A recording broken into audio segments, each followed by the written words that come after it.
Bihar police sub inspector 1275 के preliminary exam 17 दिसंबर 2023 यानी पिछले वर्ष 17 दिसंबर को लिए गए थे। आज 18 दिन हो चुके हैं। 18 दिन के बाद एक एफआईआर दर्ज कराया गया पेपर लीक को लेकर। इसी वीडियो में पेपर लीक के ऊपर बात करेंगे, क्या पेपर रद्द किए जाएंगे या नहीं किए जाएंगे। इस वीडियो के आखिर तक आप काफ़ी हद तक संतुष्ट हो जाएंगे कि यहाँ पर पेपर लीक होगा और पेपर रद्द होंगे या नहीं होंगे और क्या मामला है, इसके ऊपर भी बात करेंगे।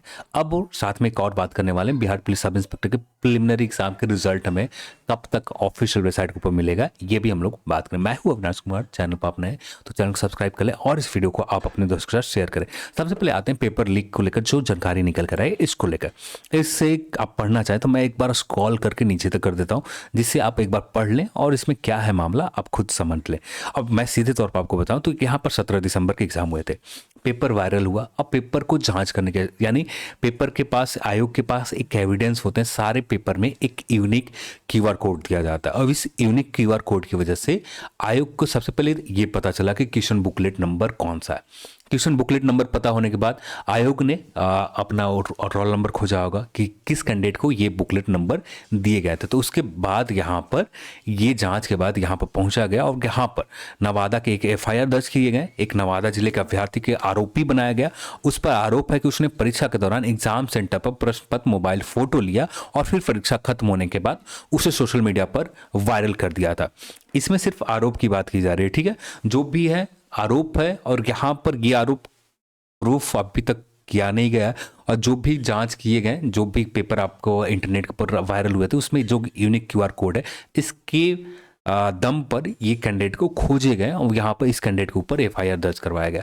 अब इसके बाद आगे जांच की जाएगी और यहाँ पर क्लियर तौर पर लिखा है परीक्षा केंद्र पर मोबाइल ले जाना प्रतिबंध था। अब इसके बावजूद भी आरोपी अवैध रूप से छुपाकर फोन ले गया और उसने साजिश के तहत आयोग की छवि धूमिल करने की असफल कोशिश की और उस पर धोखाधड़ी के आरोप लगाए गए। अब यहाँ पर एक चीज और लिखा गया है कि जो भी पेपर वायरल हुए हैं, परीक्षा खत्म होने के बाद उसे सोशल मीडिया पर वायरल कर दिया था। तो यहाँ पर आयोग, जितने भी आयोग हैं, चाहे बीपीएससी हो गए, बिहार एसएससी हो गए, सीएसबीसी हो गए या Bihar police subordinate service commission हो गए, इनका सीधा कहना है यदि एग्जाम स्टार्ट हो जाता है, एग्जाम स्टार्ट होने के आधे घंटे या 1 घंटे के बाद या एग्जाम खत्म होने के बाद जो भी पेपर इंटरनेट के ऊपर वायरल होते हैं, उस पेपर को, जिस शिफ्ट के भी पेपर वायरल हुए, उस शिफ्ट को पेपर लीक नहीं माना जाएगा। पेपर लीक उन्हीं एग्जाम शिफ्ट को माना जाएगा जो एग्जाम शुरू होने से पहले वायरल हो। और इसके शुरू होने के पहले वायरल होने के बहुत सारे कैंडिडेट ने एविडेंस अपने तरफ से दिया था। ईओयू ने जांच करके ये सीधे तौर पर कहा कि यहाँ पर किसी भी तरह का पेपर लीक नहीं है और सभी एविडेंस टाइम मैनिपुलेशन किए गए, क्योंकि हर कैंडिडेट ये कर सकता है, आप भी कर सकते हैं। छोटे से कैमरा के एडिट के टाइम स्टाम्प आप भी किएगा, स्क्रीनशॉट ले लें, एक बात का स्क्रीनशॉट ले लें, दोनों को आपस में मर्ज कर देंगे, स्मूथ मर्ज कर देंगे, तो आपको पता भी नहीं चलेगा कि यहाँ पर टाइम मैनिपुलेशन किया गया। तो इस तरह से हर कोई एडिट कर सकता है। तो यहाँ पर इसी चीज का कहना था ईओई को। अब यहाँ पर जांच के बाद ये जो पेपर के लीक को लेकर एफआईआर दर्ज किए गए और यहाँ पर यही कहा गया है कि कोई भी, यानी सिर्फ आरोप लगाए गए पेपर, और यहाँ पर आप इन शब्दों को ध्यान देखें, आप दोगे तो उस पर आरोप है कि उसने परीक्षा के दौरान एग्जाम सेंटर पर मोबाइल से फोटो लिया, सिर्फ आरोप है।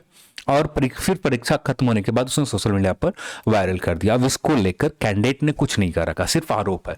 तो कैंडिडेट का पक्ष क्या है इसके बाद ही पता चल पाएगा। फिर भी जो है अब भी जांच होने के बाद ये निकल कर आ रहे हैं। अब बात कर लेते हैं एग्जाम रद्द होंगे या नहीं होंगे। तो जैसे पहले ही हम लोग ने बात किया कि सभी आयोग का अपना अपना मानना है, पेपर और इस लाइन को बार बार दोहराया जा रहा है कि एग्जाम खत्म होने के बाद वायरल किए गए, तो ऑब्वियस रीजन है कि पेपर रद्द लीक नहीं हुए। आयोग यही मानेगा। जब आयोग ये मान रहा है कि पेपर लीक नहीं हुए तो रद्द होने की सवाल ही नहीं आता। तो आप पूरी तरह से उम्मीद कर ले अब किसी भी तरह का बिहार पुलिस सब इंस्पेक्टर का पेपर रद्द नहीं होंगे। आपका इसका रिजल्ट का इंतजार है और रिजल्ट कुछ ही दिनों के अंदर, ज़्यादा से ज़्यादा 3rd वीक में या 2nd वीक के आखिर तक, यानी मिड जनवरी की किसी भी डेट में, चाहे मिड जनवरी 15 जनवरी के आसपास से 2-3 दिन पहले आ जाए रिजल्ट या 2-3 दिन बाद आ जाए, इसके आसपास कभी भी किसी भी दिन आपको आयोग के वेबसाइट के ऊपर रिजल्ट आ जाएगा। और इसको लेकर आप चाहें कि 15 दिन पहले आपको जानकारी मिल जाए कि किस डेट को किस समय पर आएंगे, ये पॉसिबल नहीं है।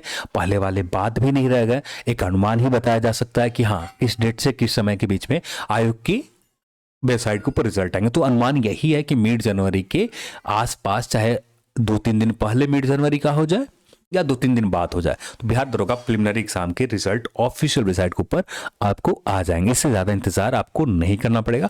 अब जो भी कैंडिडेट लगे हुए हैं मेंस एग्जाम में, जिनका श्योरिटी है कि आप 70+ सही हो, तो पूरी तरह से आप मेंस एग्जाम में लगे रहो। आप हम लोग के जो कट ऑफ हम लोगों ने बात किया था उस कट ऑफ के बराबर, यदि आप इस कट ऑफ के बराबर हो तो आप प्रिलिमिनरी एग्जाम मेंस एग्जाम में आप उम्मीद करो कि बहुत हद तक चांसेस है कि आपका मेंस एग्जाम क्लियर हो जाए, क्योंकि पेपर अच्छे लेवल के थे। अब पेपर लीक होने से ज़्यादा फर्क नहीं पड़ता जितना फर्क आजकल टीचर की मेहनत से पड़ रहा है, क्योंकि टीचर कुछ ही कैंडिडेट के उनके पास बैचेज होते हैं, और कुछ जो कैंडिडेट जिनके फेवर में काम कर गया, जिन टीचर से पढ़ा और उनके पेपर से अच्छे खासे प्रश्न आपके एग्जाम हॉल में आ गए, तो बहुत हद तक जो फेयर कंपटीशन कैंडिडेट के बीच है ये खत्म हो जाते हैं। जो काम कैंडिडेट को करना चाहिए अब ये काम टीचर करके दे रहे हैं, इससे डर है।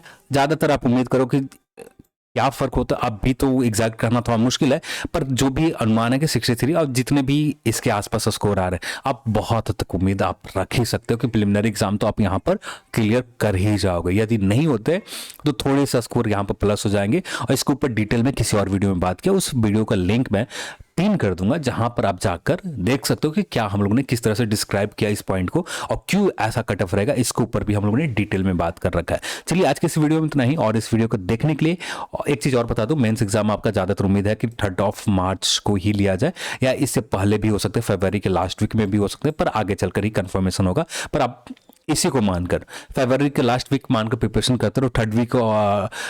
3 मार्च को 3 तारीख मार्च को यदि एग्जाम कंफर्म हो जाता है तो उसको उसी हिसाब से आप अपना प्रिपरेशन, थोड़ा सा एक्स्ट्रा समय आपको मिल जाएगा। जो भी हो इसी को मानकर। चलिए आज के इस वीडियो में इतना ही, और इस वीडियो को देखने के लिए आप सभी को बहुत बहुत धन्यवाद। जय हिंद।